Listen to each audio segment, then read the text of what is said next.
me vaya mejor. Bueno, ahora sí, voy a intentar compartir la pantalla. A ver dónde lo tengo. ¿Por qué no me aparece? Bueno, sí, anda contándome el problema que había surgido. A ver si me... No, que en el primero, que después medio me trabó resolver el resto porque bueno, necesitaba los datos del primero, el tema de las unidades. Sí, el de las unidades Porque, también es otro tema acá. Sí.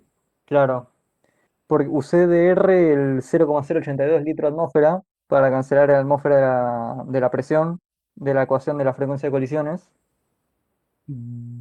Sí. Ahí ven el seminario ahí. Y Perdón que les pregunte sí, estas pavadas, pero como no manejo mucho el Webex, así estoy seguro. Sí, ahí lo tienen que estar viendo. Sí, estoy de nuevo con vos, perdón. sí, no, y me quedaba todo bien, pero me quedaba el litro, que no lo podía cancelar con nada, me quedaba o sea, me El quedaba la li- unidad sobre litro sobre segundo. ¿En No sé si cuál? me explico. En En el el 2A, en el 2A. en el 2B, perdón, en el 2B. Primero, estás usando porque fíjate que hay dos fórmulas ahí. Hay una para la frecuencia de colisiones, lo que yo llamo el Z chiquito, y otra para Sí. la frecuencia de colisiones totales por unidad de tiempo y unidad de volumen, que es la Z mayúscula. Una tiene Sí, sí. litros y otras no, que no sea ese el problema. ¿Sí? El- la frecuencia de colisiones, el Z chiquito, les da el número de colisiones que sufre una molécula cualquiera. Eso da colisiones por segundo. Sí. El inciso C les da el número total de colisiones que hay por litro y por segundo. El número total de colisiones de todas las moléculas, por litro y por segundo. Eso hay que verlo porque después tienen aplicaciones distintas. A vos en el B, usando la fórmula correcta, todavía te sobrevive una unidad litro en el resultado final. Exactamente. Bueno, ese litro generalmente se va en la fórmula, que no la tengo a mano, con el diámetro molecular, ¿sí? Porque el litro ese lo podés pasar a metros cúbicos y los metros cúbicos se simplificarían con los que vienen Ah, del diámetro molecular. Vamos a intentar ver la fórmula, a ver si la tengo a mano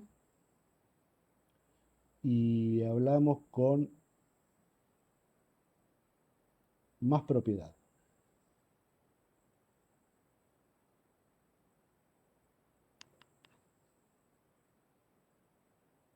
ujú.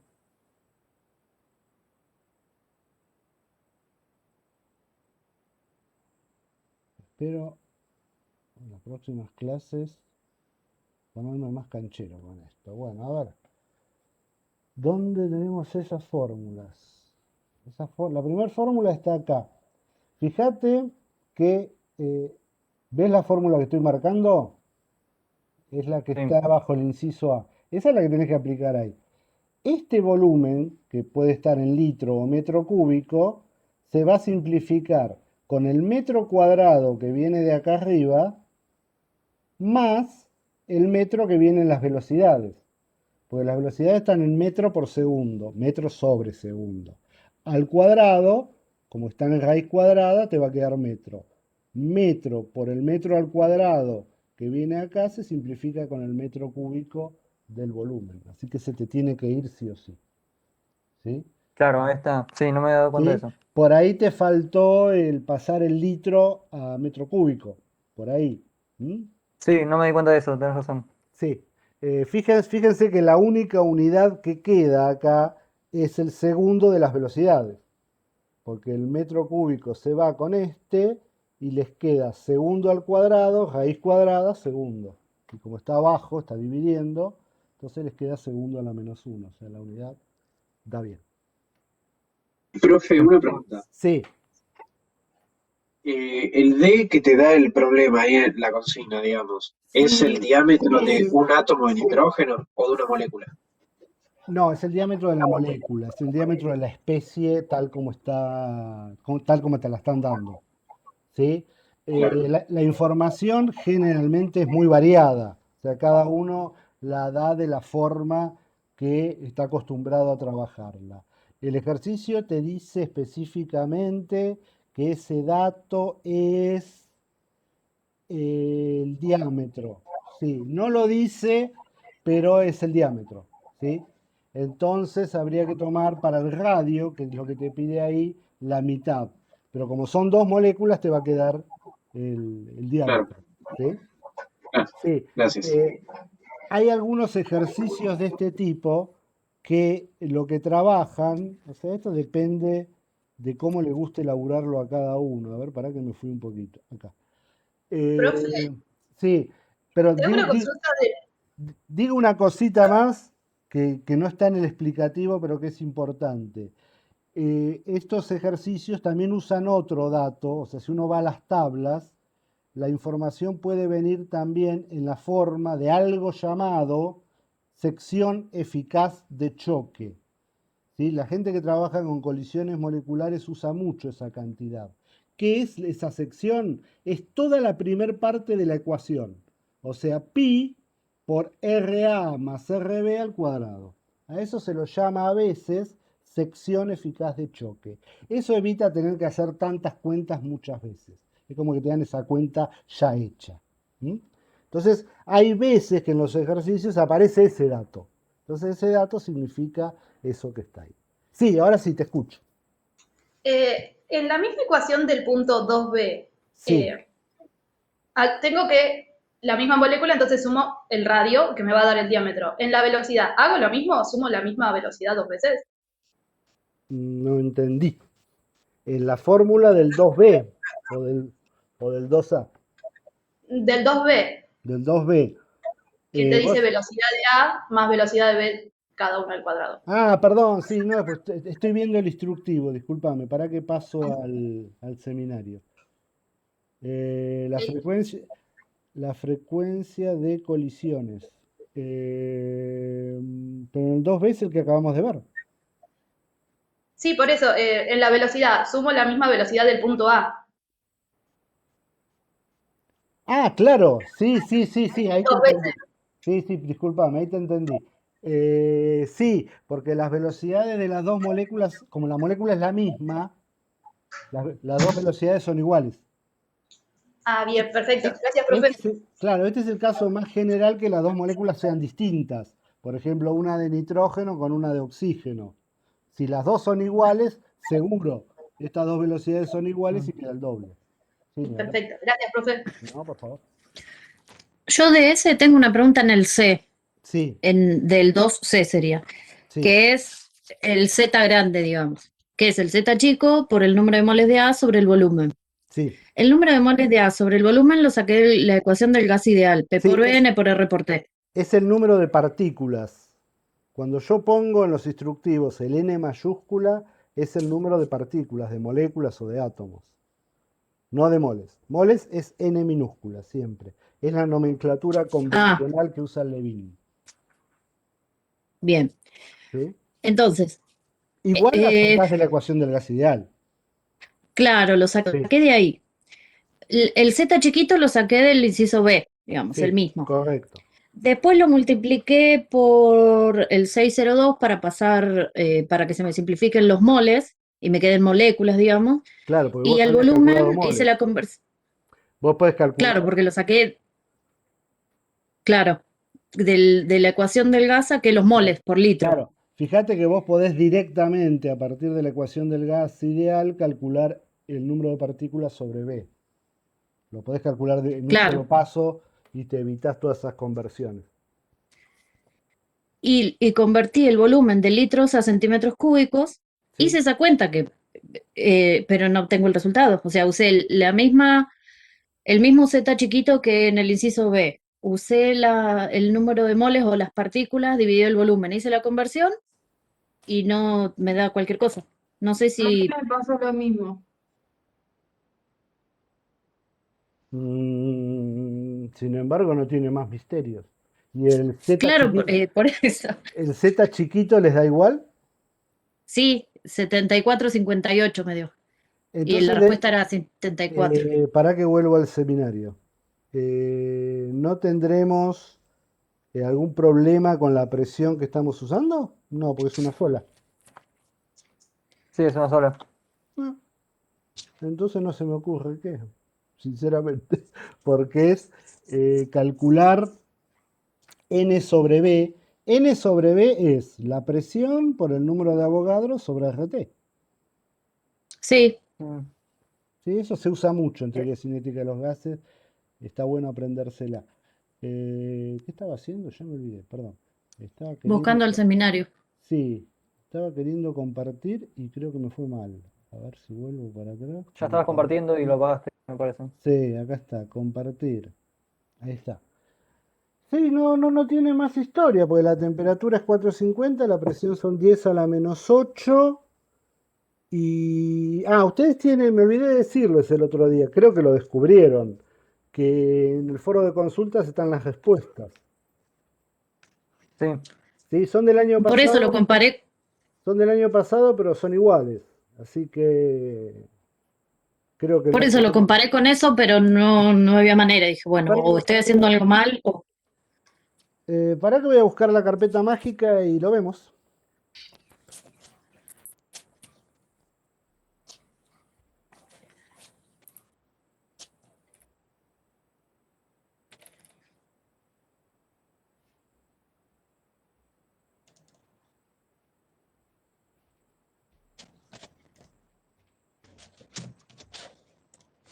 qué lindo eso de la carpeta mágica. Yo también quiero.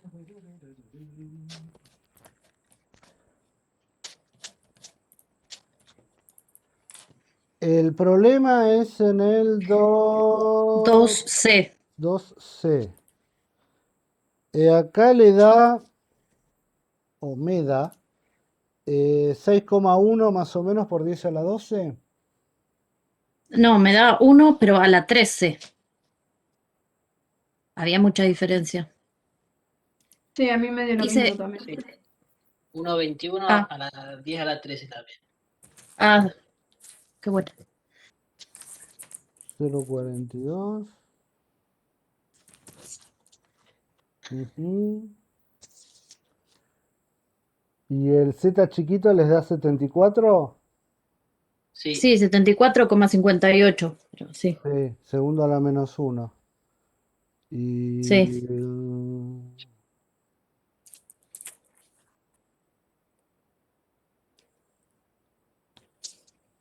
sí, no me estoy dando cuenta. Bueno, pues no están las cuentas hechas. Lo voy a revisar. el número de partículas sobre el volumen me quedaba 1,63 por 10 a la 17.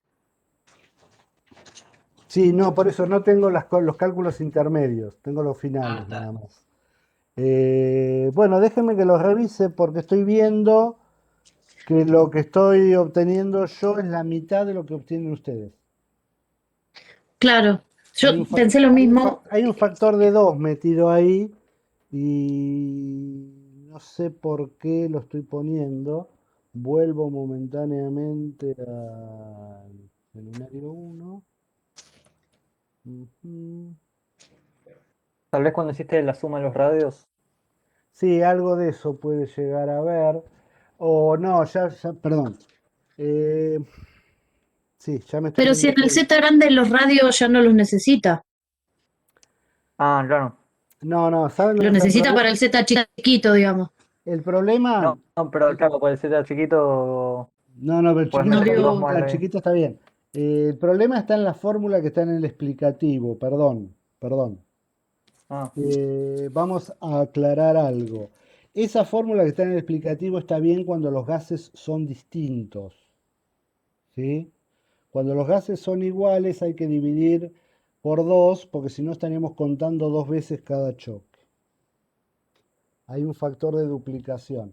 Sí, eso no está porque acá está suponiendo que los gases son distintos, que hay dos gases diferentes, pero cuando los gases son iguales hay que dividir por 2, ¿sí? O sea, sería un medio de esa fórmula. Eso lo voy a agregar, miren, si nos interesan las colisiones, ahí está aclarado en el primero, no pasa nada, pero en el segundo sí, pues si no estaríamos contando el doble de colisión. O sea, Eh, sería como, perdón, sería o como sea, decir un medio del diámetro claro, no, de... sería, Ah, habría que poner un factor un medio, podríamos ponerlo así. Si A es distinto de B, vale esta fórmula. Si A es igual a B, un medio. Pero lo voy a arreglar en el instructivo. mm, No me había dado cuenta de eso, que en el seminario el gas es el mismo. No me había dado cuenta. El año pasado lo pasamos de largo. Sí. Entonces eso hay que darle una corrección. Cuando el gas es igual, estamos sobrecontando colisiones, entonces hay que poner un factor de un medio. Eso también lo voy a revisar en el punto A. Así que déjenme y después a la noche o mañana subo una versión corregida del explicativo. ¿Mm? Igual está en el Levin está explicado con mucho más detalle. Yo acá intenté hacer una reducción y bueno, se ve que se me pasó por alto eso. Sí, queda pendiente de corrección. Bien, mm.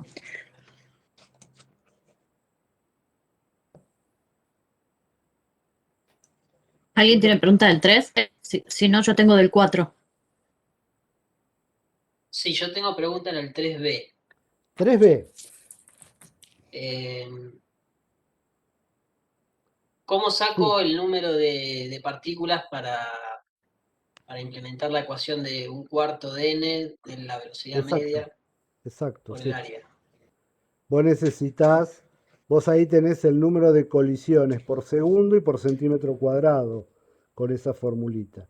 Entonces vos ahora lo que querés calcular es el número de colisiones que se efectúan sobre un átomo en particular. Entonces tenés que estimar la superficie atribuible a un solo átomo. ¿Sí? Suponemos que esa superficie es circular. Entonces la superficie del círculo va a ser pi por el radio del círculo al cuadrado.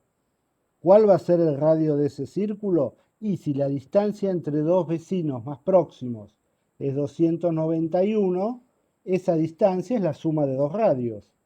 ¿Sí? Vos pensás dos círculos tocándose, la distancia entre los dos más próximos te da el doble del radio de esos dos círculos. Entonces, eso sería como el diámetro del círculo, en pocas palabras. Entonces necesitarías la mitad de ese valor que está ahí. Sería pi por ese valor que está ahí, dividido 2 al cuadrado. Eso te da el área atribuible a un único átomo. Si multiplicás esa área por la Eh, frecuencia de colisiones que calculaste en el inciso A, obtenés las colisiones que se efectúan sobre un átomo en particular por segundo. Bien, ¿Sí? O sea, el inciso lo que hace es ver cómo se puede estimar más o menos el área atribuible a un único átomo. ¿Sí?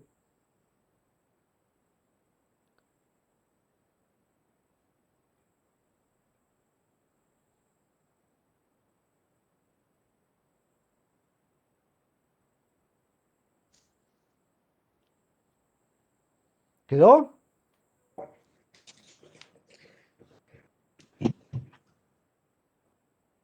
sí, eso lo del área lo entendí.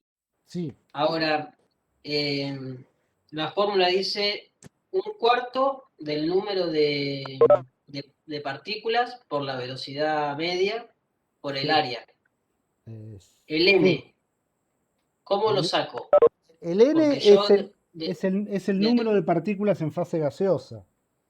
Vos pensás que las claro, fórmulas están siempre referidas a fases gaseosas. Así que N sobre B, lo sacás siempre por la formulita que está más abajo. Bueno, deduciéndola de la que está más abajo en el instructivo. Aplicando la ley del gas ideal. Presión por el número de Avogadro sobre RT. Como la presión vos la tenés y la temperatura la tenés, N sobre B siempre es calculable.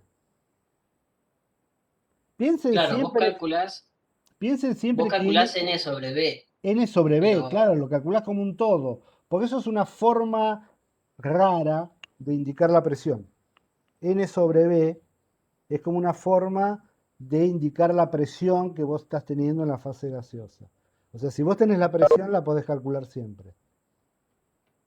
Bien. ¿Sí? Piensen siempre que generalmente no se calculan cada variable en estos casos, ¿no? Cada variable por separado, sino generalmente se calcula N sobre B. Si vos quisieras calcularlas por separado, no podrías, pues necesitarías una ecuación más con los datos que tenés. Pero N sobre B, que es una medida de la concentración de partículas, por lo tanto la presión, lo podés calcular. Conociendo la presión y la temperatura, por supuesto. ¿Sí? Pero ¿se usan los datos del 3A para eso?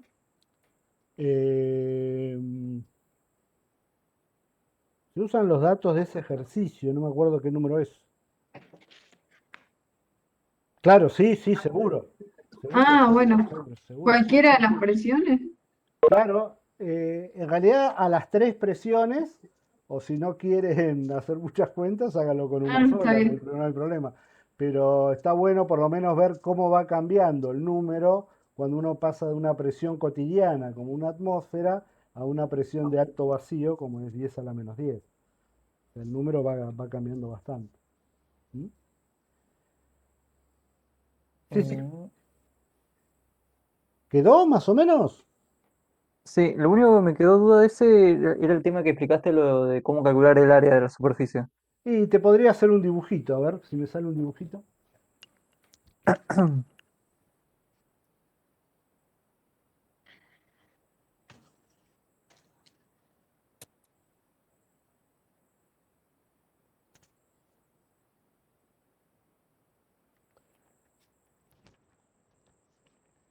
¿Sí?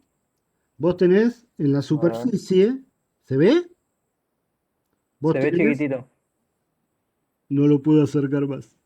Ahí. Vos tenés dos átomos pegados, ¿sí? Vos tenés la superficie, son una colección de átomos uno al lado del otro. Tomás dos pegados. A vos te dice que la separación entre uno y otro, por supuesto, entre los centros de uno y otro, son 291 picómetros. Vos querés calcular el área de uno solo de estos circulitos. ¿Cómo haces? Pi por radio al cuadrado. ¿Cuál es el radio del círculo? 291 sobre 2. Ah, claro, sí. Entonces pi por esa separación dividido 2 al cuadrado. Yo ¿Sí? tenía una duda con eso. Si vos querés estimar la colisión contra el área de un solo átomo, pero ese, o sea, ese átomo no tiene volumen, o sea, no es una esfera más que un Ah, sí, círculo. seguro que es una esfera, pero entonces anda a estimar el área. Ah, No podés. bueno, está bien. Es No. aproximado. No, y sí, claro, todo esto es un modelo, todo es modelado. Vos acá estás Está bien. modelando la superficie del sólido de esa manera. Podés mejorarlo, mejorás el modelo, mejorás el cálculo, pero tampoco va a cambiar tanto, porque esto es un tema de órdenes de magnitud. ¿Sí? La superficie del átomo, si vos lo considerás como una esfera, podrías considerarlo, por ejemplo, la superficie de una media esfera. ¿Sí? Podrías, por ejemplo, decir Claro. eso, como un hemisferio. No va a cambiar mucho. Más o menos los órdenes de magnitud son iguales. Habrá un pi más, un pi menos, pero más o menos el orden de magnitud va a quedar igual. Así que en estos casos conviene siempre usar el modelo más sencillito, ¿no? Para evitarse hacer cálculos demasiado complicados que por ahí no se justifican. Sí, 4.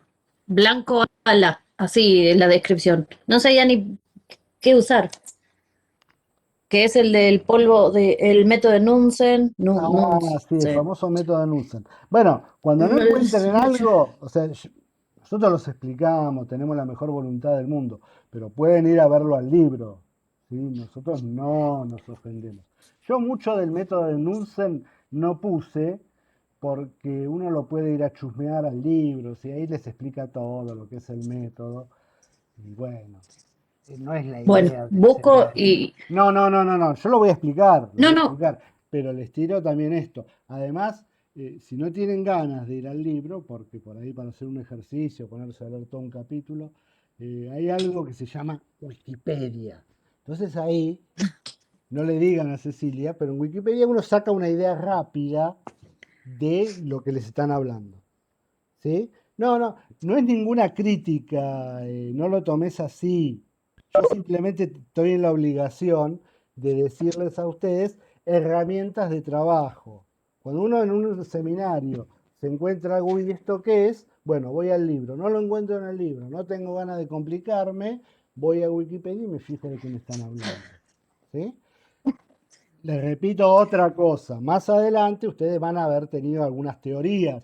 Nosotros tenemos el problema de que no tuvieron ninguna teoría, entonces están como jugando, bailando con la más fea. Pero bueno, después uno ya va a tener la cabeza un poquito más abierta por las teorías. Bueno, ¿de qué se trata esto? Bueno, la formulita esa que acabamos de ver en el ejercicio anterior tiene dos aplicaciones fundamentales, o sea, dos aplicaciones muy importantes en fisicoquímica. Una son lo que hicimos en el ejercicio anterior, o sea, calcular cuántas veces un átomo de una superficie recibe los impactos de la fase gaseosa. Eso es muy importante cuando uno hace catálisis, por ejemplo. Los catalizadores son sólidos y catalizan reacciones en fase gaseosa. Entonces uno quiere saber, para ver cuán efectiva es ese proceso de catálisis, cuántas veces el gas está chocando contra el catalizador sólido. Bueno, eso se calcula con esa fórmula. Otra aplicación que tiene, que parece algo completamente distinto, pero es lo mismo, es el proceso de efusión. Efusión es cuando el gas escapa por un agujerito. ¿Sí? Cuando uno tiene un tanque, un frasco lleno de gas, y ese gas tiene una pérdida que es un agujero muy chiquitito. O sea, el agujero tiene que ser chiquitito para que el sistema esté más o menos en equilibrio. Pues si no, el gas escapa todo rápido, no hay ningún sistema de semi-equilibrio establecido y todo esto no sirve. Pero si el agujero es chiquitito, el gas va escapando de a poco, hay un sistema más o menos en equilibrio y se puede aplicar la formulita anterior. Entonces, ese proceso se llama el proceso de fusión. ¿Para qué sirve ese proceso de fusión? Bueno, para un montón de cosas. Pero básicamente este ejercicio lo usa para calcular el peso molecular del gas. Ese proceso de calcular el peso molecular del gas usando la efusión se denomina el método de Knudsen. Y se usa para gases o para vapores que tienen una presión muy chiquitita, o sea, son muy poco volátiles. Por ejemplo, un sólido. Un sólido, la presión de vapor del sólido, salvo a temperaturas muy grandes, son valores muy chiquititos. Entonces no se pueden medir con un manómetro como uno haría con sistemas más volátiles. Entonces hay que recurrir a esta técnica. Esta técnica se usa mucho, inclusive hoy en día. ¿Sí? Cuando uno tiene que calcular la presión del vapor de algo muy poco volátil, cae en este método. Es muy fácil de usar si uno lo hace bien, por supuesto, como todo. Bueno, ¿qué usa el método de Knudsen? Bueno, usa la ecuación anterior, básicamente. Usa la formulita que la voy a poner para que no nos quede ninguna duda. Creo que ya la había puesto hace un ratito.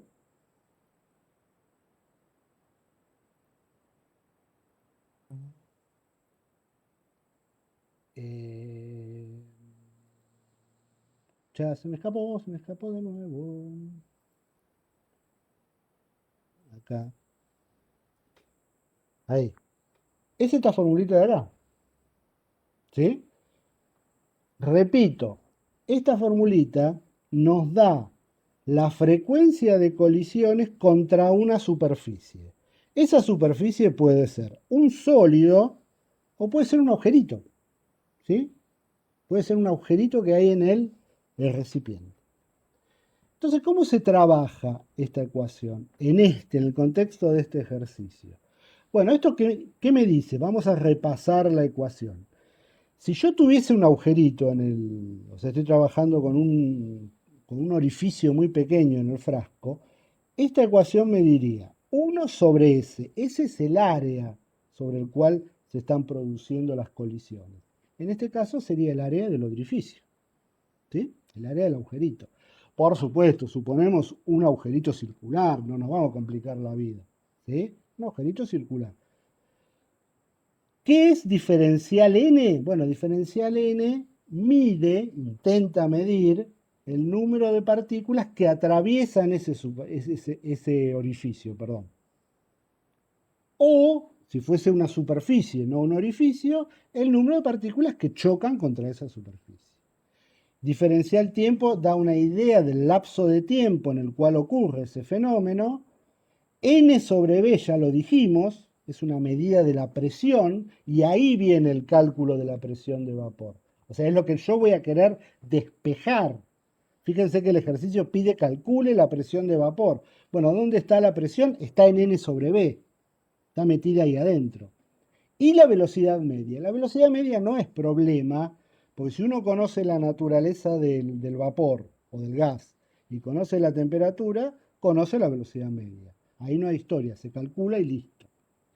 Entonces lo único que tenemos que hacer es darle sentido a los datos del ejercicio. Entonces ahora vuelvo al ejercicio.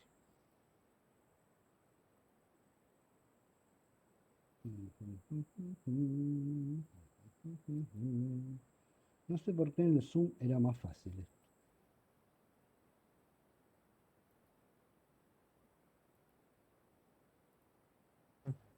Ahí está. Bueno, voy a leer el ejercicio. En el método de Knudsen se determina la presión de vapor por la velocidad a la cual la sustancia, bajo su presión de equilibrio, ¿sí? Esto es lo que voy a querer calcular, se difunde por un orificio, o sea, se escapa por un agujerito que hay en el frasco.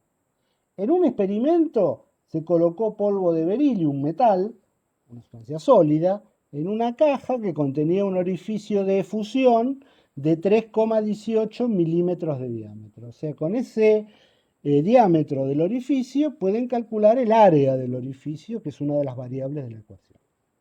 A 1537 Kelvin, la efusión a través del orificio, o sea, el número o la cantidad de sustancia que salió por el orificio es de 8,88 miligramos en 15,2 minutos.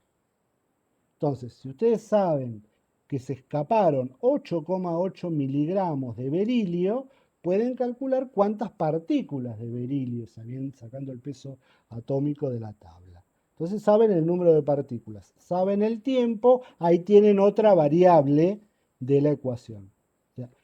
Este cociente, por supuesto, lo asocian a la velocidad de escape a través del orificio, o sea, diferencial n sobre diferencial t. ¿Sí? Dicho en pocas palabras, convierten ese diferencial en un cociente de incrementos. ¿Sí? Suponen que la velocidad de escape es constante, por supuesto. A veces las fórmulas son más complicadas de lo que uno va a usarlas en los ejercicios, sin duda, pero bueno. Bueno, calculen la presión. ¿Sí? Ya tenemos todas las variables de la ecuación de fusión y por lo tanto lo único que hay que hacer es calcular la presión, despejar la presión. La idea central es que asocien siempre la presión con el cociente NB. Eso es un poquito como una especie de clave de todos estos ejercicios. Porque la presión generalmente no es una variable directa en teoría cinética de los gases. Es una variable un poco indirecta. Está metida dentro de N sobre B. ¿Sí? Pero una vez que uno hace esa asociación, los ejercicios pierden toda complejidad. Bueno, esto es una aplicación práctica de una de las formulitas de colisión, ¿sí? El famoso método de Knudsen. Y es algo que se usa mucho y que a más de uno le ha salvado o le ha facilitado la tesis, porque calcular las presiones de vapores de estas cosas es virtualmente imposible si uno no tiene este método. Así que es una aplicación importante. Bueno, con eso terminamos, ahora hablo un poquito yo, con eso terminamos los ejercicios de teoría cinética de los gases. Este es un tema que tiene más teoría que ejercicios. Los ejercicios son estos, básicamente, ¿sí?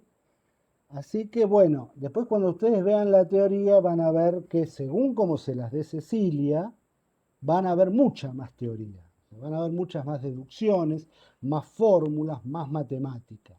En los ejercicios no hace falta Mm. eso, ¿sí? Ustedes en fisicoquímica a veces es un poquito difícil hacer la separación entre teoría y práctica. La teoría es muy matemática, es muy formulística. Los ejercicios no tanto. Los ejercicios usan 2 o 3, 4 formulitas básicas y la gracia está en saber usarlas y en saber hacer las cuentas y en las unidades. Entonces ya se han encontrado con algún problemita de unidades. Bueno, las unidades para nosotros son esenciales, esenciales, más, por ahí más que el número. O sea, los ejercicios siempre tienen que dar en las unidades que tienen que dar. No pueden dar en otra. Si les da el doble, la mitad, nos olvidamos un factor, nos confundimos un número, bueno, mala suerte. Pero la unidad tiene que dar. Entonces, es necesario adquirir ese entrenamiento. Bueno, ahora el seminario cambia un poco la perspectiva. Me hicieron igual, cosa que me alegró, me gustó, que algunos se metiera en los ejercicios más allá del 5. Ahí cambiamos un poco, no nos olvidamos de la teoría cinética de los gases y entramos en el tema de gases ideales y gases reales. ¿Mm? Gases ideales no decimos nada porque suponemos que es un tema que ustedes vieron en química general. ¿Sí? Pero bueno, vamos a intentar ver algo de gases reales. Nosotros, igual les digo, no vamos a trabajar demasiado con gases reales porque es un tema más de ingenieros. Pero algo hay que decir al principio. Alguna cosita tenemos que decir. Respecto a estos temas, los temas que están en el instructivo, ¿hay alguna pregunta antes que yo, por ahí tiene más sentido eso, que yo me ponga a hacer todo el desarrollo? ¿Hay algo que se quiera preguntar acerca de estos temas o les hago yo un punteo de los ejercicios? O sea, como para que más o menos darles una orientación general de para dónde tienen que disparar. Si hay preguntas, a mí me gusta más, porque hay más feedback, más intercambio. Yo me quedé con una duda de lo de las Sí, colisiones, sí. porque en la O sea respuesta que están, volvemos para atrás, sí.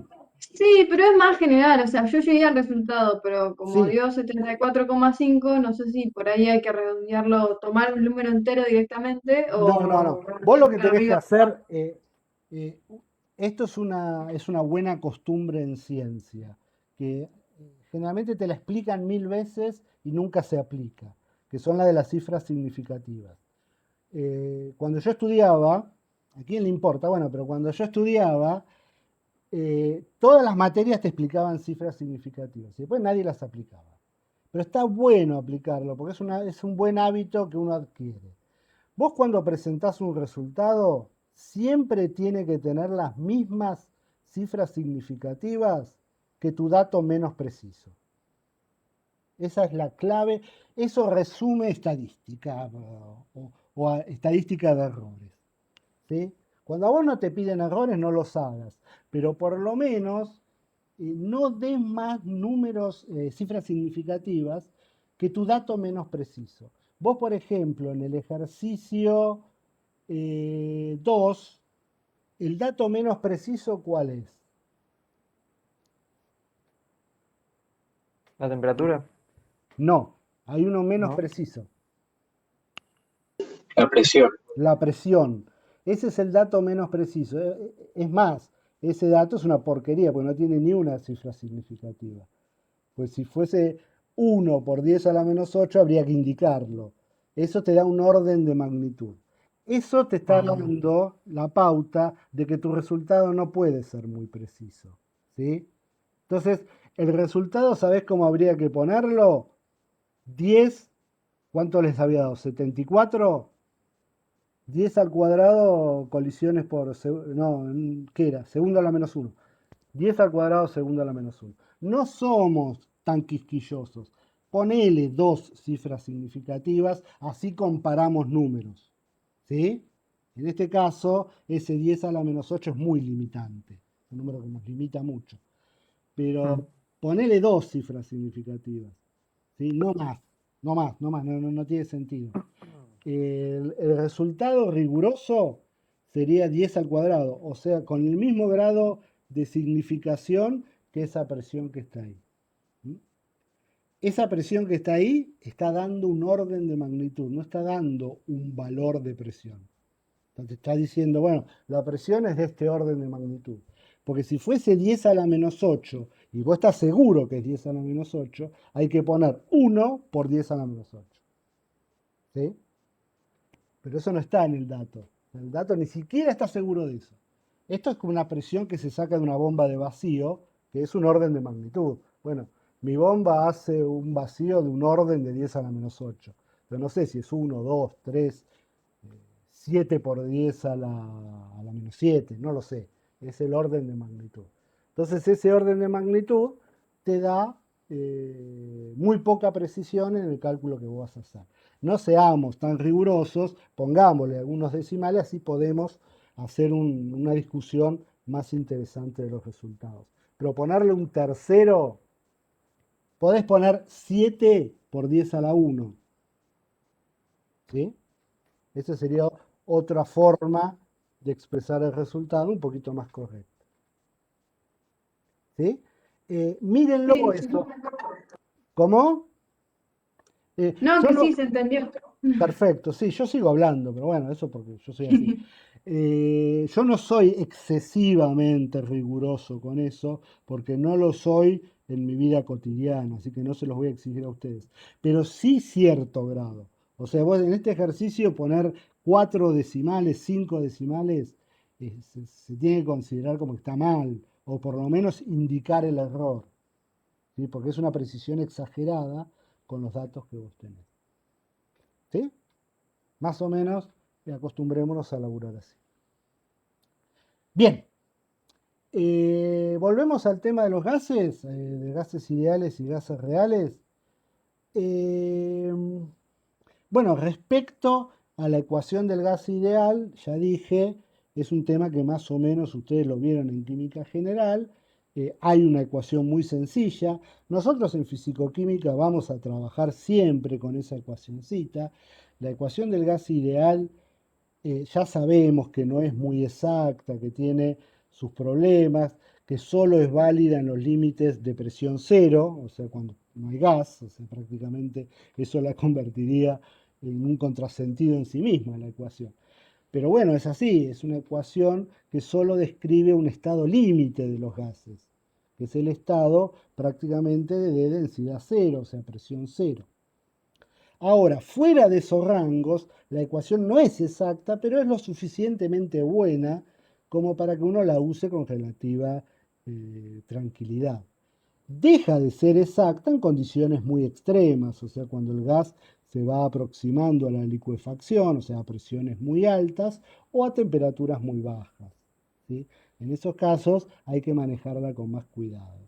En fisicoquímica generalmente no trabajamos en esas condiciones, entonces siempre vamos a usar, sabiendo que es una aproximación, la ecuación del gas ideal. Sin embargo, hay formas que uno puede sacarle el jugo a la ecuación del gas ideal. El ejercicio 5 habla de los casos límite, ¿sí? Uno, por ejemplo, recolecta información experimental acerca de un gas. La información experimental está medida a una presión y a una temperatura determinada, ¿sí? Sabemos que a esas presiones y a esa temperatura la ley del gas ideal no es exacta. Si yo, por ejemplo, quiero calcular el peso molecular del gas, yo voy a necesitar un peso molecular exacto. No me va a alcanzar con una aproximación, ¿sí? Porque no es lo mismo que me dé 46 que me dé 48. El gas puedo pensar que es otro, no el que estoy trabajando. Entonces necesito un buen valor. ¿Cómo hago para sobrellevar ese problema? Bueno, se extrapolan los resultados a las condiciones en las cuales la ecuación del gas ideal es exacta, o sea, a presión cero. Este método se llama el método de las densidades límites, es otro método muy útil que se usa muchísimo para determinar pesos moleculares del gas. Es un método viejo, pero se sigue usando y da muy buenos resultados a partir de medidas fáciles que uno puede hacer en laboratorio. ¿Mm? ¿En qué se basa este método? Bueno, este método se basa en despejar el peso molecular del gas a partir de la fórmula de los gases ideales. Si ustedes despejan el peso molecular, ¿de dónde viene el peso molecular en la fórmula del gas ideal? Del número de moles. El número de moles es masa sobre peso molecular. La masa la combino con el volumen y me da la densidad. En esta materia la densidad la vamos a llamar como ρ. Otros textos usan delta. ¿Sí? No, es lo mismo, es un tema de nomenclatura. Si yo despejo el peso molecular del gas a partir de la ecuación del gas ideal, me queda RT por la densidad sobre la presión. Genial, pero yo sé que esa fórmula solo es válida en el límite de presión cero. Entonces, si quiero obtener un peso molecular exacto, tengo que tomar el límite, tengo que tomar ese límite. El límite cuando P tiende a cero. Ustedes vieron límites en matemática 1, análisis matemático 1, como quiera uno llamarlo. Bueno, esto es una aplicación de límites en la ciencia. El límite, generalmente los matemáticos lo muestran como una introducción a la derivada, como para presentar la derivada. Bueno, también tiene sus propias aplicaciones. En este caso, en el caso que está en el seminario, la temperatura es una variable, pero como en los experimentos de determinación de peso molecular siempre la temperatura se mantiene constante, la saco afuera del límite. Si no fuese una constante, habría que dejarlo adentro. ¿Sí? Sería muy raro hacer eso, pero bueno, se podría hacer. R siempre es una constante, entonces siempre sale para afuera. Entonces lo que tengo que hacer es aplicar, la formulita me queda así, cuando tomo el límite, cuando P tiende a cero, como esta RT es constante, sale para afuera y la formulita me queda así. ¿Qué me pide esta ecuación? Bueno, me pide cuánto vale el cociente densidad sobre presión en el límite de P tendiendo a cero. ¿Cómo calculo eso? Con un gráfico. A partir de medidas hechas a determinadas presiones, yo puedo armarme un grafiquito de densidad sobre presión. ¿Por qué densidad sobre presión? Porque me lo pide la formulita. La formulita me quedó densidad sobre presión. Entonces tengo que graficar densidad sobre presión en función de presión. Eso va a mostrar un comportamiento aproximadamente lineal. Cuanto más lineal, menos dolores de cabeza. Y hay que tomar el valor que corresponde a la ordenada de ese gráfico, o sea, donde se corta con el eje Y. Ese valor es lo que yo voy a usar en esta ecuación. ¿Sí? ¿Entendió? Esto es muy usado en ciencia en general cuando uno empieza a trabajar con sistemas que no son ideales. Cuando uno deja los sistemas ideales que tienen las formulitas fáciles y pasa a sistemas reales, las ecuaciones se complican muchísimo, muchísimo. Y en general dejan de ser generales. O sea, empiezan a valer para circunstancias muy particulares.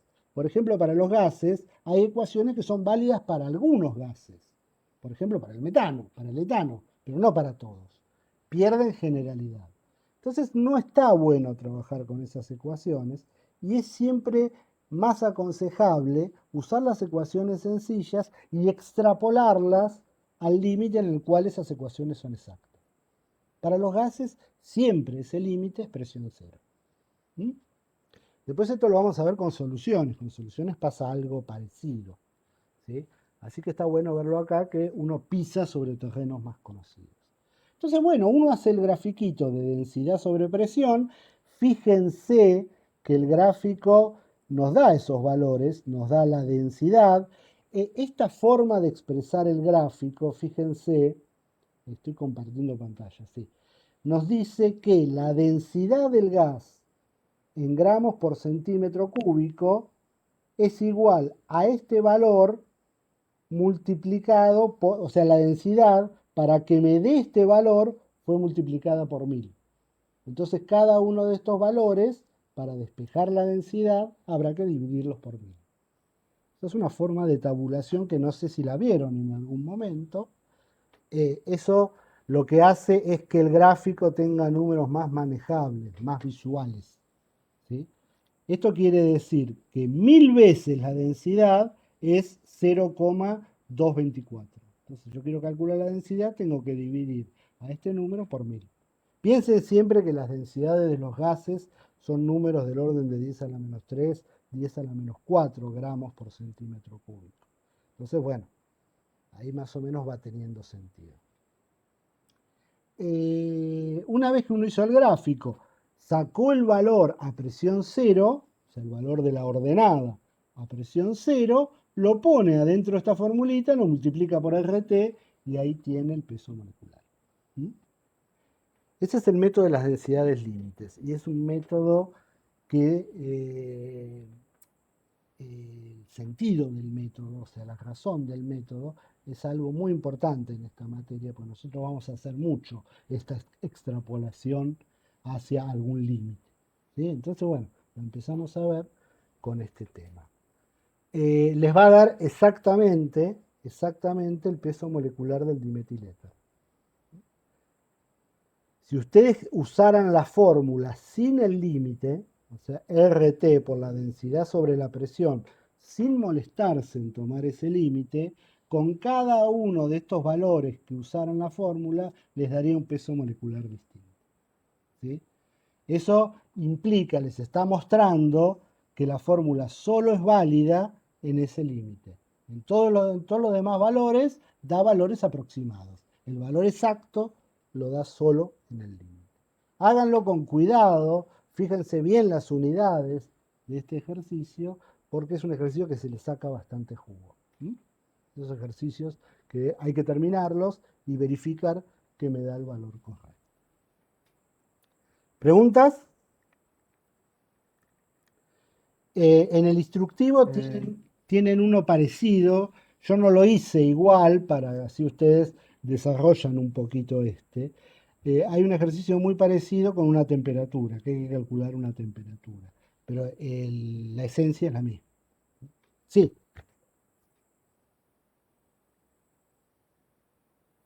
¿Algún comentario? Entonces la densidad ahí que está como dato hay que dividirla por 10 al cubo, dijiste. Claro, hay que dividirla, o sea, acostúmbrense a este formato de tablas, ¿sí? Esto les dice que 10 al cubo por la densidad son cada uno de estos números. Estos números son las densidades multiplicadas por 1000. ¿Sí? Eso evita que a cada uno de estos números haya que ponerle 10 a la menos 3 al lado. Es una cuestión de comodidad en las tablas. Pero no es un capricho mío, lo usa todo el mundo. Así que está bueno acostumbrarse a ver estas cosas. ¿Sí? Yo cuando lo hice le multipliqué por 10 a la 3, al revés lo hice. Te quedaban las densidades Sí, el como la del resultado me plomo, da, más o menos, sí. sí, me da Bueno, gigante. ese tipo de cosas, mírenlos. Nosotros les vamos a pedir en la materia que ustedes tengan una idea de los órdenes de magnitud de las cosas. Y eso se aprende con los seminarios. O sea, ¿cuál es la densidad de un gas más o menos? ¿Sí? Esas cosas se les puede preguntar siempre. Entonces, cuando ustedes hacen los ejercicios, digan, ¿esto que estoy haciendo tiene sentido? Esa densidad que yo estoy trabajando, ¿es una densidad de un gas o es un disparate? Ese tipo de cosas está bueno también que uno lo vaya incorporando, ¿sí? Las densidades de los gases son números como estos que están acá dividido por 1000, del orden de 10 a la menos 3. No te voy a pedir el número exacto de la densidad, pero un orden de magnitud. ¿Sí? Bien. Entonces ahí uno se da cuenta si está haciendo las cosas bien o está haciendo las cosas mal. La presión, fíjense, también está en milímetros de mercurio, ¿sí? Cuando uno la meta en esta ecuación y la quiera simplificar con R, la va a tener que pasar a atmósferas, seguro. Eso se puede hacer de dos maneras. O sacan el valor de la ordenada en el origen en milímetros de mercurio o pasan todos estos valores a atmósferas. Y ahí ya les va a dar la ordenada en atmósferas y ya está hecho el cálculo. ¿Sí? Bien. En el ejercicio 6, si no hay más comentarios, en el ejercicio 6 ya sí, ahí trabajamos con una ecuación válida para gases reales, que es la ecuación de Van der Waals. La ecuación de Van der Waals es la ecuación más sencilla para gases reales y es una ecuación que ya pierde generalidad. O sea, formalmente es la misma para todos, pero incluye dos parámetros que varían de gas a gas. Entonces ya se perdió esa generalidad que tenía la ecuación del gas ideal, que era válida para todos los gases, porque R es el mismo para todos. Bueno, en la ecuación de Van der Waals ya no. En la ecuación de Van der Waals tenemos parámetros que ya empiezan a depender de los gases, de cada gas en particular. La ecuación de Van der Waals tiene esta forma. Sí, yo creo que algo vieron en química general, quizás uno se lo haya olvidado. La ecuación de Van der Waals es esta que está acá abajo.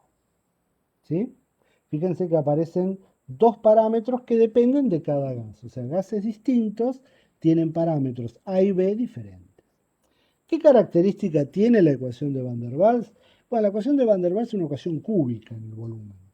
Es un polinomio de grado 3 en el volumen. Si uno lo desarrolla, a eso que está ahí, obtiene un polinomio de grado 3. Eso hace que despejar el volumen de la ecuación de Van der Waals sea un proceso difícil, porque uno tiene que resolver un polinomio de grado 3. ¿Cómo manejamos hoy en día, en el 2021, estos problemas? Bueno, con algún programita, ¿sí? Algún programita que a ustedes les permita sacar las raíces de un polinomio, está más que bien. Yo uso uno que se llama Maple, que no es muy popular, lo admito, pero uno se lo puede bajar de internet. Que uno escribe el polinomio y el programa directamente les da las raíces de ese polinomio. Entonces esa sería una forma de lidiar con el volumen de Van der Waals. No intenten despejarlo, porque no se puede, ¿sí? Porque es un polinomio de grado 3. Ahí está el polinomio explícitamente. ¿Cuál es la otra forma cuando uno no quiere meterse con programas ni hacer cosas raras? Bueno, graficar el polinomio. ¿Sí? Hoy hay programas muy sencillos, están en los celulares, en las calculadoras, en todos lados. Hay programas de graficación. Entonces uno grafica el polinomio con toda la información que tiene y se fija dónde ese polinomio corta el eje X. Esas son las raíces del polinomio. Y son los valores de B para el caso que uno está trabajando. ¿Sí? ¿Eso se los podemos pedir? Y sí, o sea, es un tema que uno ya tiene que empezar a trabajar. ¿Cómo despejar una variable de un polinomio o de una ecuación trascendente donde no hay una solución analítica? O sea, donde uno no puede caer en la chantada de lo despejo y listo. Bueno, hay muchas ecuaciones donde uno no puede despejar. Eso no quiere decir que el sistema no tenga solución, como me dicen algunos. Se dice, no se puede despejar, no hay solución. No, la solución está, no la podés despejar, que es otro tema. Entonces te las tenés que rebuscar de otra manera. Las dos maneras hoy en día son esas, no vamos a proponerles métodos extraños para sacar variables. No, o meten la ecuación en un programita y el programita les da la solución, o grafican la función y sacan gráficamente las soluciones. ¿Esto va a ser un tema habitual en fisicoquímica? No, por supuesto que no, es secundario, es lateral, pero son cosas que uno tiene que aprender a hacer, por lo menos tener a mano una herramienta que lo haga, son cosas que aparecen, ¿sí? Nosotros intentamos evitárselas, pues sabemos que no son cosas agradables, pero a veces aparecen, entonces uno las tiene que saber resolver. Bueno, ¿qué característica tiene la ecuación de Van der Waals? Bueno, la ecuación de Van der Waals es la ecuación más fácil, algebraicamente, que me permite a mí predecir que en algunas condiciones el comportamiento del líquido va a tener algo raro. O sea, algo como esto que está acá, que estoy mostrando en ese gráfico que está ahí. Si yo grafico presión en función del volumen para la isoterma de Van der Waals, por debajo de ciertas temperaturas voy a ver que el comportamiento tiene esta forma. Por encima ¿Qué comportamiento tiene un gas ideal? Así por encima en el sentido de, a grosso modo, si yo grafico para un gas ideal, presión, volumen a una temperatura dada, ¿qué comportamiento voy a observar? ¿Cómo se llama eso genéricamente? ¿Se acuerdan? O sea, es como un 1/X. No sé Claro, cuál es el. una isoterma. Eso se llama una isoterma. Es una hipérbola rectangular. ¿Sí? La gráfica en sí se llama isoterma porque se hace a temperatura constante. Es un gráfico así. ¿Sí?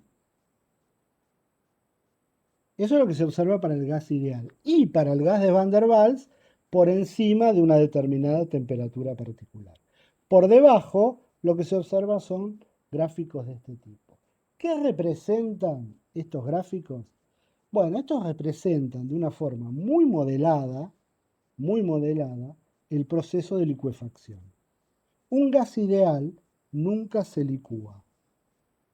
Entonces, ya vemos que nosotros sabemos que los gases se licúan. Si el gas ideal no puede predecir el fenómeno de licuefacción, es porque está dando una descripción muy pobre del problema. El gas de Van der Waals tampoco me da una descripción así muy brillante del fenómeno, pero por lo menos me dice que está pasando algo. Me dice, guarda que debajo de ciertas temperaturas aparece un comportamiento inusual.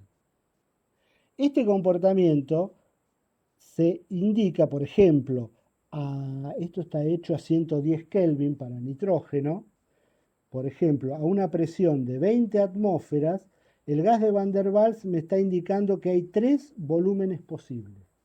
¿Sí? A 20 atmósferas yo tengo este volumen y este volumen. ¿Qué significan físicamente esos 3 volúmenes posibles? El de este extremo es el volumen de la fase líquida. El del otro extremo es el volumen del gas. Y el del medio no tiene significado físico, porque la ecuación de Van der Waals es una descripción aproximada de este fenómeno. Entonces me está diciendo que acá aparece un fenómeno nuevo, que es el fenómeno de la licuefacción. ¿Cómo va a ser la isoterma real del gas si yo la mido experimentalmente? Y eso lo vamos a hacer en un experimento de laboratorio. Bueno, en este tramo, entre este volumen y este volumen, el comportamiento real es una horizontal, una línea horizontal. Van der Waals modela esa zona de una forma aproximada. No hay ninguna fórmula sencilla que tenga esta forma. Acá de esta manera, después una horizontal y después otra curva. No hay fórmulas algebraicas sencillas que hagan eso. Cualquier fórmula, cualquier ecuación algebraica sencilla va a tener un comportamiento monótono o continuo como esa que ustedes ven ahí. ¿Mm?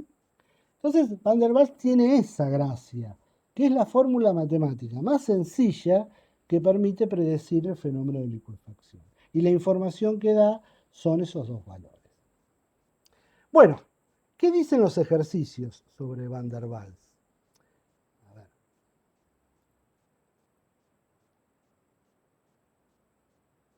Estás compartiendo, detener.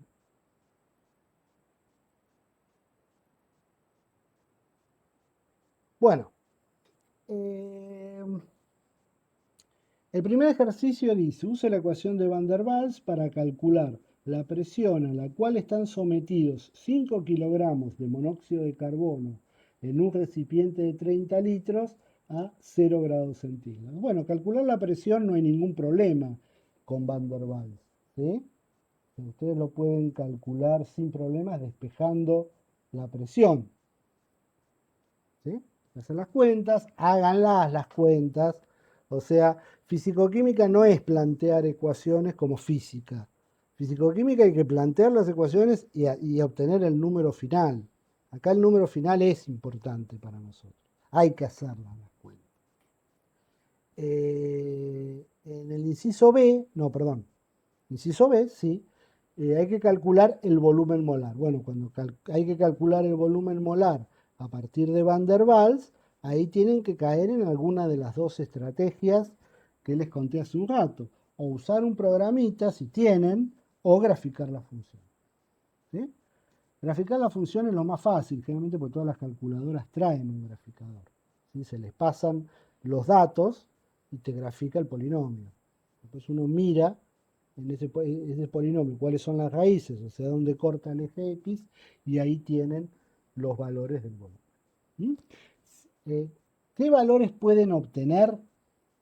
Bueno, como es un polinomio de grado 3, la ecuación de Van der Waals, hay dos opciones.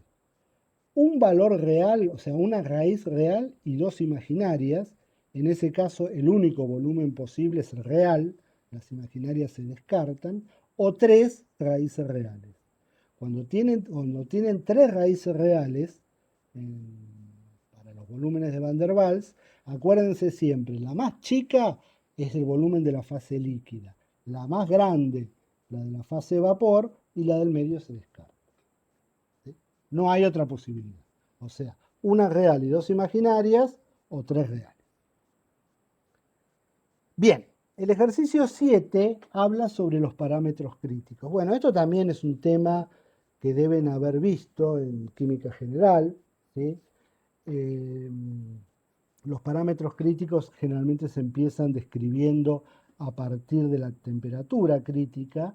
A ver, volvamos al instructivo, a ver qué nos dice.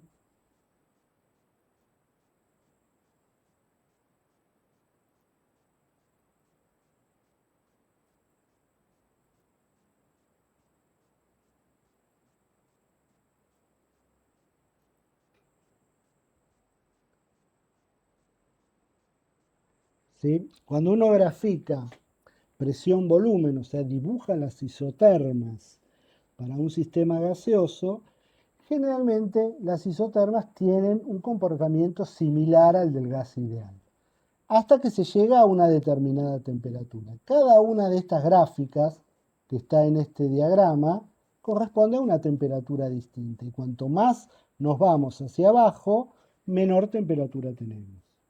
Entonces, cuando uno va bajando la temperatura, llega a una temperatura a la cual se empiezan a separar dos fases. O sea, el gas se está empezando a licuar. Esa temperatura se llama temperatura crítica, ¿sí? Es la mayor temperatura a la cual puede existir el gas como líquido, ¿sí? Donde puede producirse el fenómeno de licuefacción. Por encima de la temperatura crítica es imposible licuar al gas independientemente de la presión que uno le aplique. ¿Sí? Esa es la definición de la temperatura crítica. Esa temperatura crítica corresponde en el gráfico a una presión crítica y a un volumen crítico.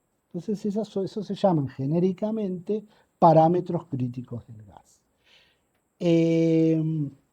Por encima de la temperatura crítica, el gas es siempre gaseoso, se lo llama generalmente, son términos modernos, fluido supercrítico, o sea que está por encima de la temperatura crítica.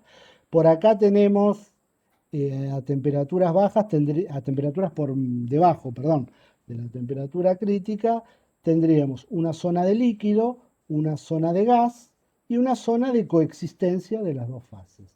Fíjense que en esa zona de coexistencia el gas y el líquido se están transformando unos en otros y la presión se mantiene constante a pesar de los cambios de volumen. ¿Sí? Uno puede ir cambiando el volumen, pero la presión se mantiene en un valor constante. Esta presión se denomina presión de vapor del líquido. ¿Sí? Para ir enganchando los temas entre sí. Profe, Sí. una pregunta. La presión, una vez que ya, digamos, estás entrado en la parte de líquido, donde supuestamente ya no hay gas, Acá. la presión, La presión es rigurosamente una vertical. Generalmente es una vertical porque el líquido es incompresible. O sea, pequeños cambios de volumen molar en el líquido implican cambios de presión enormes. O dicho de otra manera, vos no podés cambiar apreciablemente el volumen de un líquido ejerciéndole presión. Claro. ¿Sí? O sea, no tiene un sentido físico claro esa presión que se podría llegar a calcular de esas curvas. Sí, el sentido físico es el que te acabo de decir. O sea, vos tenés que hacer presiones muy, muy grandes, descomunalmente grandes, para modificar el volumen del líquido un poquitito, muy chiquitito. Claro. Entonces son verticales. O sea, generalmente en los gráficos se los ponen, les dan un poco de pendiente, pero en la realidad son prácticamente verticales. ¿Sí? Igual Claro. los líquidos admiten cierta compresión. No es que son absolutamente incompresibles. Son casi verticales, pero son bastante parecidos a una vertical. Eso es muy importante también, ese concepto en lo que viene de ahora en adelante, pues nosotros vamos a trabajar mucho con estos fenómenos de cambio de fase. Los líquidos, está bueno acordarse que el volumen de los líquidos es prácticamente independiente de la presión. ¿Sí? O sea, no se ve Bien. modificado con la presión. Y también es importante este comportamiento que uno observa acá, que cuando se está produciendo el cambio de fase, la presión se mantiene en un valor fijo. ¿Sí? O sea, Sí, acá adentro estamos teniendo un proceso a temperatura constante, porque estamos dentro de una isoterma, esto es una isoterma, y además tenemos un proceso a presión constante.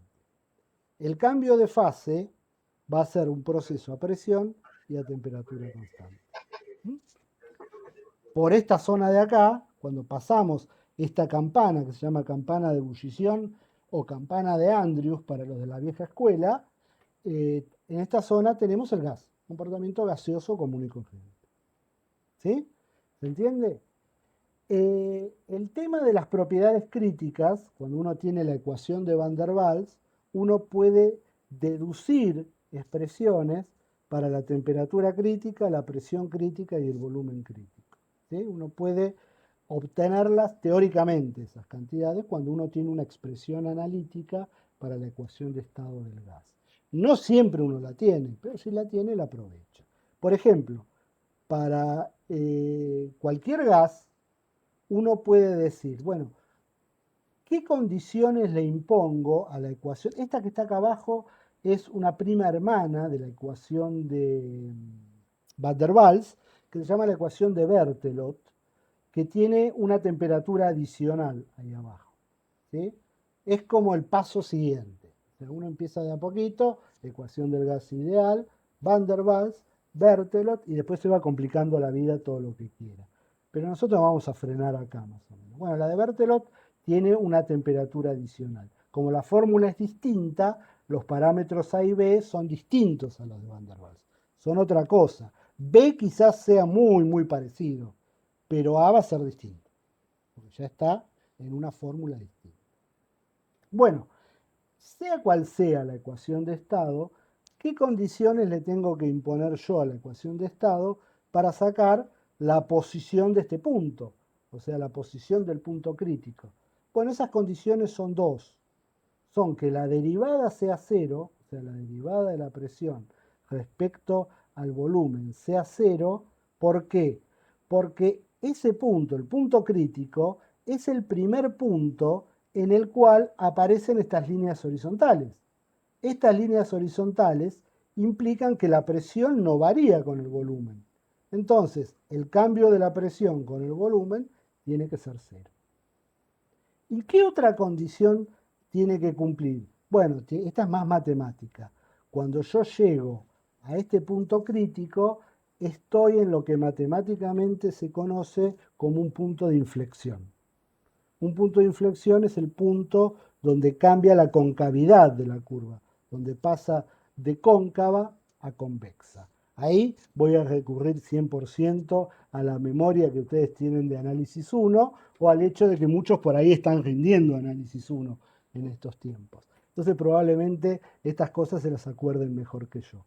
Pero el punto crítico es un punto de derivada cero, porque ahí es el primer punto donde se aplana el gráfico, y además es un punto de inflexión. Entonces la derivada segunda también tiene que ser igual a cero. Estas son las dos condiciones que uno le impone a la ecuación del gas ideal para sacar los parámetros críticos. Entonces lo que tiene que hacer es tomar la ecuación de estado, despejar la presión, derivarla respecto al volumen, igualarla a cero. Volver a derivarla e igualarla a cero. Ahí vamos a obtener dos ecuaciones con tres incógnitas. la temperatura crítica, la presión crítica y el volumen crítico. ¿Cuál es la ecuación que me falta? Bueno, la ecuación sin derivar, porque la ecuación de Van der Waals tiene que seguir siendo válida en el punto crítico. Entonces la ecuación sin derivar también es una ecuación que representa el sistema. Combinando esas tres ecuaciones, eso está hecho en el instructivo, creo que está hecho para el caso de Berthelot, acá abajo. ¿Ven? Acá se despejó la presión, acá se la derivó. Acá esto está bueno para refrescar un poco todo el tema de las derivadas, ¿no? Que uno las hizo en su momento, pero bueno, quizás después se las vaya olvidando. Combinando las ecuaciones, uno va sacando de a poco los valores de los parámetros críticos. Por ejemplo, esta era Berthelot. Para Berthelot tenemos que el volumen molar crítico, perdón, es 3 veces la constante B, la temperatura crítica es esto y la presión crítica es esto. La idea general es que si uno tiene las formas de la ecuación de estado del gas, uno, haciendo de estas derivadas, puede obtener expresiones para la temperatura crítica del gas. Y yendo al revés, uno puede medir experimentalmente la presión crítica, la temperatura crítica y el volumen crítico, y de ahí sacar las constantes del gas. Y uno se pregunta, ¿y esas constantes del gas, de dónde cuerno las sacan? Bueno, esta sería una técnica. Uno mide estas cantidades experimentalmente, eso lo vamos a hacer en el laboratorio. No se hagan muchas expectativas porque tenemos un equipo muy sencillito, pero por lo menos van a ver cómo es la mecánica de trabajo para trabajar con gases en estados críticos, ¿sí? Entonces, esto se puede medir experimentalmente, estos parámetros críticos, y de ahí despejar los parámetros A y B del gas. ¿Sí? O los parámetros que tenga el gas. ¿Cuál es el paso siguiente? ¿Sí? Todo este tema, Cecilia no se los va a dar en teoría. ¿Sí? Lo único que vamos a ver es lo que está en el instructivo, es esta charlita que les doy yo y lo que ustedes lean acá del instructivo. Así que bueno, nos vamos a quedar con este enfoque. Pero estas cosas hay que darlas porque si no, son cosas que tienen su aplicación y después uno no las vuelve a ver en otras materias o las ve muy, muy por arriba. ¿Cuál es el paso que sigue? Bueno, el paso que sigue es lo que se llama la ley de los estados correspondientes. Cuando uno trabaja con las ecuaciones de estado, esas ecuaciones de estado tienen parámetros que dependen de cada gas, ¿sí? En este caso hay 2 parámetros, A y B, pero hay ecuaciones que pueden tener 5, 6, 7, 10 parámetros. Cuanto más parámetros tengan, más inútiles son, porque uno tiene que preocuparse por obtener los valores numéricos de todos esos parámetros. Entonces, la ecuación va perdiendo sentido, porque me conviene trabajar con tablas de valores experimentales más que con una ecuación. Pero hay una forma de zafar de este problema. Se ha visto que cuando uno escribe las ecuaciones, en cambio de usar como variables presión, temperatura y volumen molar, los divide a cada uno por su valor crítico y obtiene de esa manera lo que se llaman las variables reducidas, que por supuesto son adimensionales, porque al dividir la presión sobre la presión crítica, la unidad de presión se me va. Entonces estas cantidades son adimensionales. Si uno vuelve a escribir las ecuaciones, pero en función de estas variables reducidas, uno obtiene cosas como estas, donde los parámetros desaparecen. Entonces esta ecuación es fíjense que A y B ya no están más. Estas ecuaciones son una forma de volver a recuperar la generalidad de estas ecuaciones. Porque ahora esta ecuación es válida para cualquier sistema gaseoso, ¿no? Entonces ya A y B no están. A y B es lo que hacía que cada ecuación fuese válida para un solo gas. Bueno, acá ya A y B no están más. Y esto cuando uno tiene ecuaciones de muchos parámetros sigue pasando. Esto se llama ley de los estados correspondientes. ¿Sí? Y tiene una incidencia muy importante en la práctica. Porque si uno grafica, me voy a ir un poquito más, me voy a ir al seminario de nuevo porque está ahí, perdón. Lo que queda es un ejemplo, así que no es muy importante. Me voy al seminario.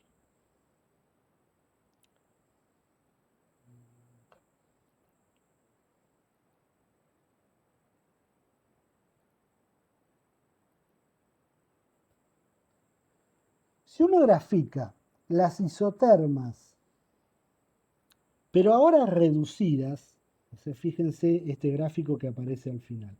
Acá tenemos la presión reducida y cada una de estos gráficos que está acá adentro son temperaturas reducidas. O sea, recordemos, presión reducida es la presión experimental, la que uno mide, dividido la crítica. Y estas son las temperaturas experimentales dividido la temperatura crítica.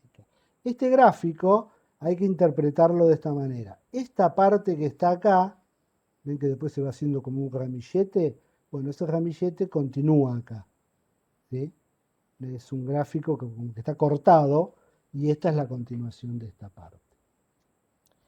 Me olvidé de decir una cosita. Bueno, el factor de compresibilidad para un gas se define como el cociente PV sobre RT. Para un gas ideal, por supuesto, eso vale 1, pero para un gas real vale cualquier cosa. Entonces, el factor de compresibilidad es una medida de cuán no ideal es un gas. Es una medida de la no idealidad del gas. Si vale 1 es ideal. Si vale otra cosa, mayor o menor que 1, implica un comportamiento no ideal del gas. Este gráfico lo que nos dice es cómo varía el factor de compresibilidad en función de la presión reducida y de la temperatura reducida. ¿Y qué gracia tiene este gráfico? Bueno, que es el mismo para todos los gases, porque estos gráficos están hechos en base a la ley de estados correspondientes y son generales.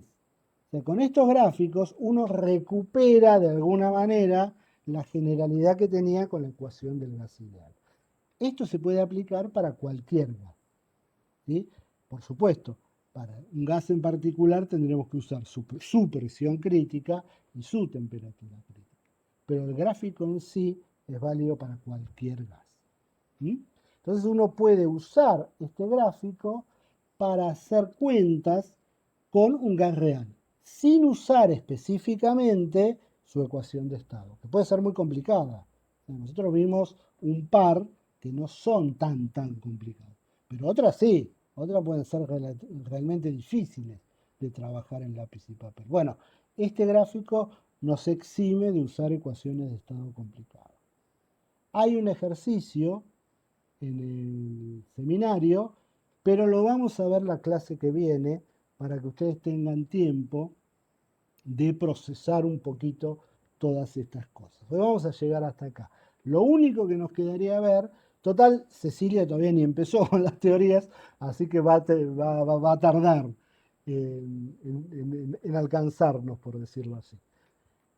Los invito a que para la semana que viene intenten llegar hasta los ejercicios finales del seminario, usen el foro de consultas y nos quedaría ver este último ejercicio. Este último ejercicio no es difícil, pero es nuevo, tiene cositas nuevas y conviene que lo veamos fresquitos el miércoles que viene. Además aprovechemos el hecho que todavía no nos corre nadie con los seminarios, así que tomémonos el tiempo para ver las cosas, por lo menos no aceleradamente.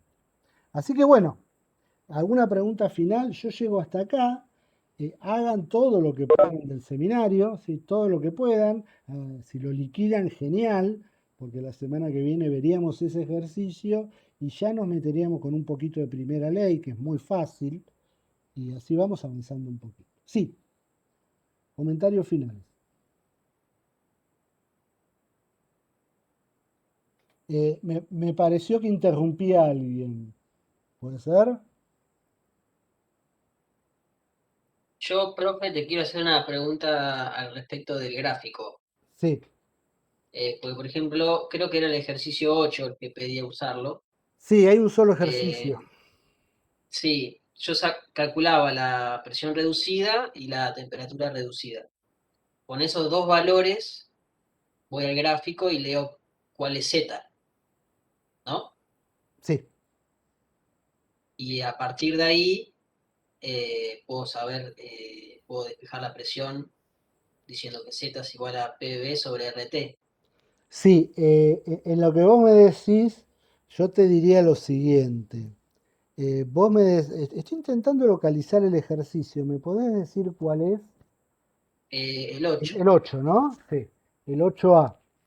Claro. sí, Eh, o sea, vos tenés que calcular la presión, porque es claro, repetir el ejercicio 6A.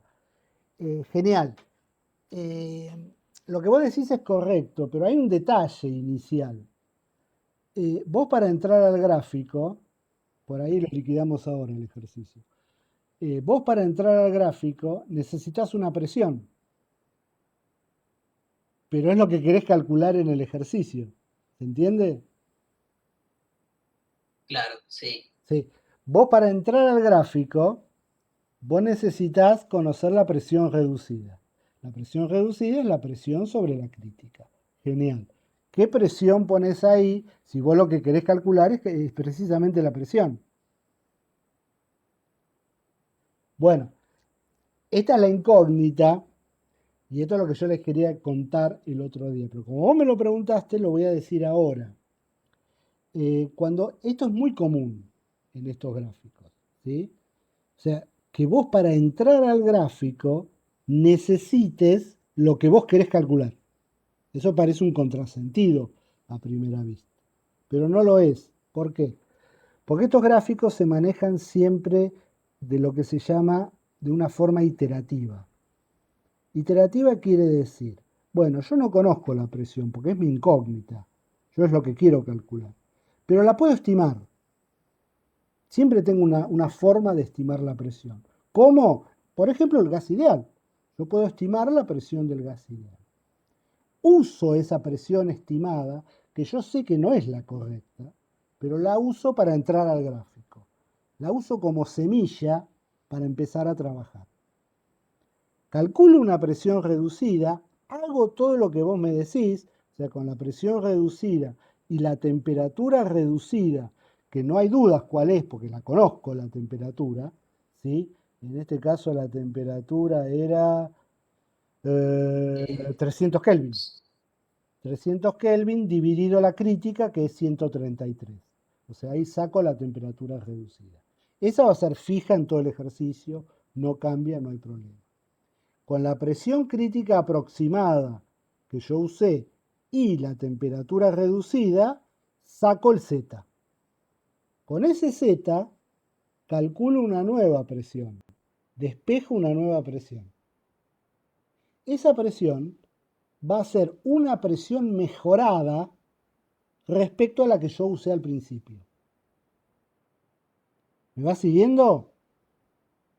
sí, ¿Sí? Con esa presión mejorada, vuelvo a empezar. Vuelvo a calcular una reducida, vuelvo a sacar otra presión y la comparo con la anterior. ¿Me dan distintas? Sigo trabajando. Es como un loop de un programa de computación. Sigo haciéndolo hasta que dos presiones valgan lo mismo. En ese caso se dice que vos lograste un resultado consistente y ese resultado es el resultado del ejercicio. O sea, vos empezás con un valor aproximado de la presión. Cuanto más aproximado sea, mejor, porque menos vueltas vas a dar. Pero si vos no supieras cuál es esa presión, o sea, no tuvieras forma de estimarla, podés poner cualquiera. Cualquier valor de presión es en principio útil como semilla. Si tenés un valor razonable, mejor, usa ese. Y vas dando vueltas, o sea, presión reducida, temperatura reducida, gráfico, saco el valor de Z. Con Z calculo una nueva presión. Con esa presión voy de nuevo y calculo una nueva presión reducida y repito. Y voy dando esas vueltas, esos loops, hasta llegar a un valor consistente. Así se usa ese gráfico. Y siempre se va a usar así porque siempre uno va a necesitar para usar el gráfico algo que quiere calcular o que no conoce. Entonces siempre hay que hacer una aproximación inicial. Bueno, con lo que acabo de decir, intenten ver si sale, ¿sí? Es un ejercicio sencillo, dando una o dos vueltas ya sale el ejercicio, o sea, no hay que dar 10 vueltas. con un par de vueltas ya sale. Fíjense si sale y si no lo volvemos a ver con más detalle el miércoles que viene. ¿Sí? Profe, Sí, yo lo hice y perdón, tenía una duda. discúlpame, discúlpame. ¿Te quedó, Gastón, te quedó más o menos la Sí, mecánica? sí, sí, sí. Bueno, intentá hacerlo, si no me consultás por foro, ¿sí? Con lo que te dije ya más o menos sale. Me consultás con foro, si no lo vemos bien en detalle el miércoles que viene. Dale. Otra cosita que les quería decir. Fíjense, yo el año pasado había subido muchas explicaciones de los ejercicios al foro de consultas, así que muchos están explicados ahí. ¿Sí? Así que es como otro material de consulta para estas cosas. Sí, te escucho ahora. ¿Quién es? Yo lo hice y tenía una duda porque cuando sacamos el porcentaje de error, Sí. bueno, obviamente con la ecuación del gas ideal me dio ese error, pero, o sea, la presión que calculé es efectivamente la más acertada, porque Eh, si la, no, me- como que es eh, la la- adecuada. la presión, ¿vos me querés decir si esa presión es la real? No, Claro, no, o porque sea, vos estás usando un modelo, vos no podés aseverar eso. Siempre en fisicoquímica la realidad es lo que se mide en el laboratorio. Lo que vos haces en lápiz y papel siempre está sujeto a un modelo. Lo que vos estás usando acá es el mejor modelo posible, ¿sí? Pero mm, siempre es una cantidad teórica. Vos calculás el error de tu cantidad teórica contra otra cantidad teórica, que es la del gas ideal o la de Van der Waals, ¿sí? Pero el valor experimental, yo no sé si el ejercicio lo da. El valor experimental parece que no. no, por eso, o No, sea, yo no, no, no, no, no, no. calculé, No, no, vos calculás un error, más que un error, estás calculando una diferencia. ¿Sí? Una sí, diferencia porcentual entre dos estimaciones teóricas. bien, ¿Sí? Eh, Comentario.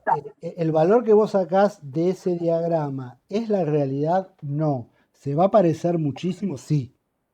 Sí, se va a bien, parecer muchísimo al valor, pero nosotros nunca podemos asegurar que el ajuste de un modelo a la realidad sea del 100%. Eso no lo vamos a hacer nunca. En todo caso, supondremos que es el mejor resultado teórico que se puede obtener. ¿Sí? Eso que quede claro también. La realidad es cuando a vos te dicen el valor experimental es este. Esa es la bien. realidad. ¿Sí? ¿Queda claro eso? Bien. Sí, sí, porque me confundía porque digo, ¿cómo calculo el porcentaje si no tengo con qué comparar? No, Por no, eso. claro, la comparación es lo que acabas de calcular con el diagrama en función de, por eso acá te dice, que Sí, estime el sí, error relativo, o sea, el error de tu cálculo respecto a la ecuación del gas bien, ideal y a la ecuación de Van der Waals. Repito, error por ahí no es la palabra más adecuada, sería diferencia. claro. Bien. Después, Bueno, sí, una última. sí, no, no, dale, Te, dale. te pide que expliques cómo varían esos errores en función del volumen del recipiente. O sea, yo no sé si se refiere, o sea, En al recipiente, o sea, si yo le... ¿Eh? Completamente en general. Completamente en general. O sea, no, yo lo intenté justificar, por ahí, bueno, se refiere al lado del volumen de las moléculas. Entonces, No, el volumen no, es... no, no, no, de ninguna manera. Se Ah, refiere al bueno. volumen del recipiente, siempre. Ah, bien, bien. Bueno. Entonces, para tener una idea de cómo pensarlo, cuando aumenta el volumen, ¿qué pasa con la presión del gas?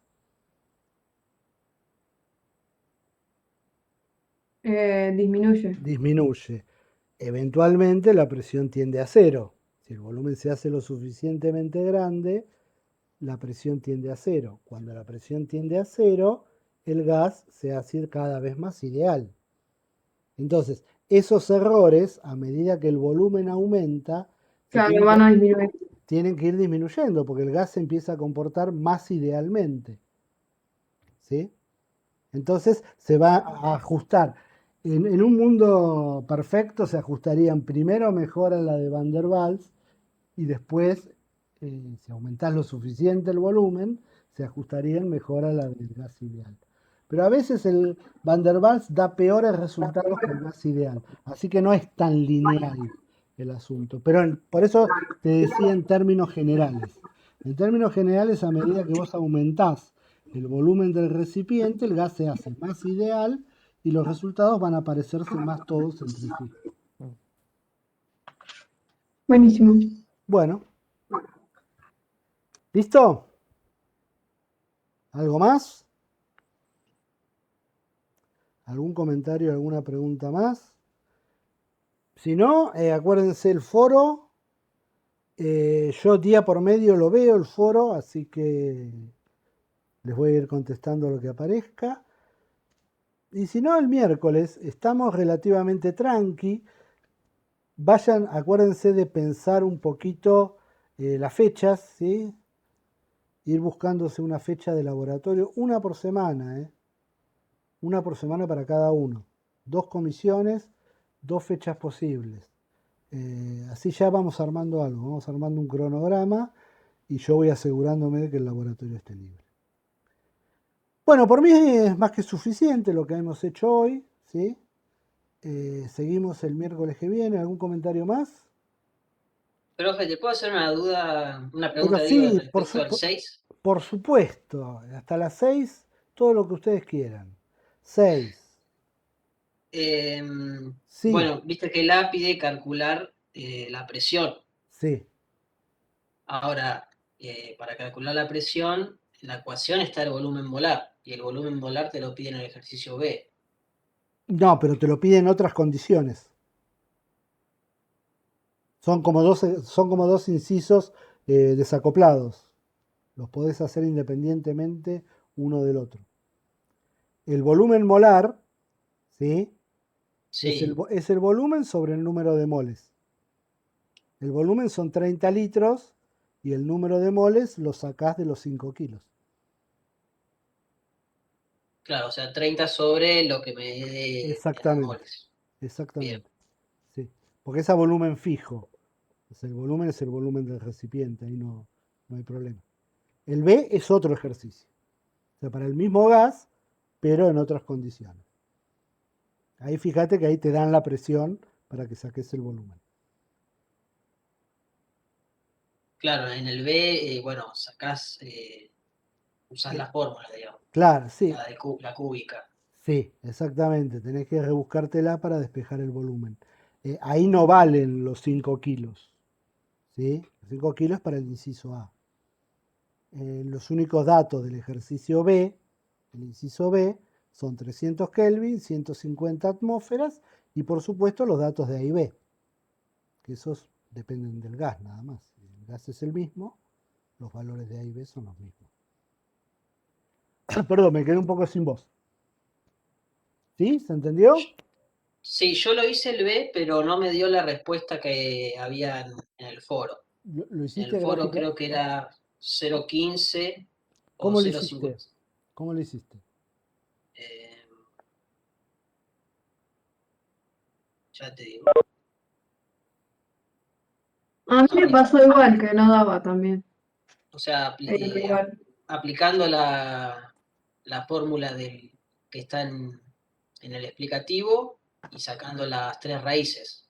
Hay 2 raíces que las descarto y me quedo con, como dice en el explicativo, me quedo Bueno, con la que o da un sea, solo valor. usaste un programa para obtener las raíces de un polinomio de tercer grado. Claro, sí, la calculadora, Sí, exactamente, sí, sí, a eso me refería con un programa. Sí, sí. claro. Bueno, a mí me dio eso, Pero, che. A mí me dio 0,15 y pico. Estoy viendo sí, yo llegué a 0,17, mm, 0,17. ¿Estarán bien todas las unidades? ¿Por qué no revisan las unidades? Yo me comprometo a hacerlo también, de nuevo. Y revisémoslo los dos y a ver si le descubrimos el error.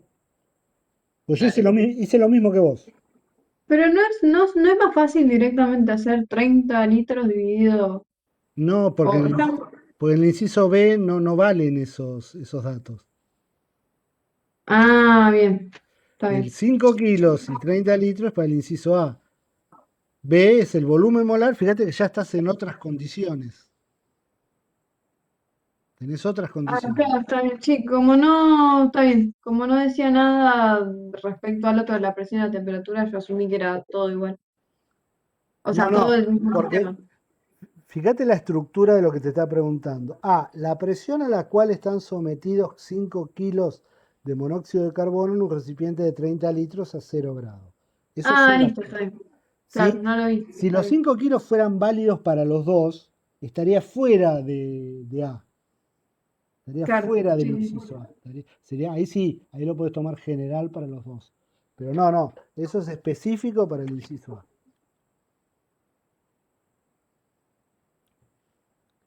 Bueno, eso me comprometo a revisarlo y cualquier cosa que descubra la, lo corrijo. Y el tema, medio volviendo al principio del Z grande, que dijiste cuando era la misma molécula que se dividía por dos. Sí, eso también. Eso es un factor de un medio que hay cuando el gas es el mismo. Claro. Pero lo chequeo bien y lo corrijo en el explicativo. ¿Sí? Bueno, Y sí, sí, sí, porque eso desde el año pasado no lo detectamos. Cualquier cuestión que descubran en los explicativos, porque después de este año lo tengo que imprimir y la impresión tiene que ser definitiva. Así que cualquier cosa que descubran, por favor díganmela, porque aunque sea de ortografía, cualquier cosa, porque lo estamos sometiendo a un control, a una revisión. Así que cualquier error que aparezca, chiflenme. Eso sí, eso lo voy a revisar a ver si lo podemos mejorar un poquito. bueno. ¿Sí? Bueno, ¿estamos? ¿Quedó alguna Bueno, pregunta profe. colgada? ¿Quedó alguna pregunta colgada de alguien? Bueno, No, suerte con la teoría. Mañana entonces esperemos que que tengan aparezca teoría, Cecilia. que aparezca y si no la retamos para que disponga las cosas para que haya teorías, ¿no? Yo siempre la jodo con que se mueven, pero bueno, medio radicales. Así que bueno. Chicos, nos vemos el miércoles. Dale. Dale, gracias, Bueno, Hasta profe. profe. luego. Chau, Chao. profe. Chao. Nos Que vemos. Buenas la pasen tardes. bien y entreténganse con el seminario. Chao. Uy, anda una macana acá.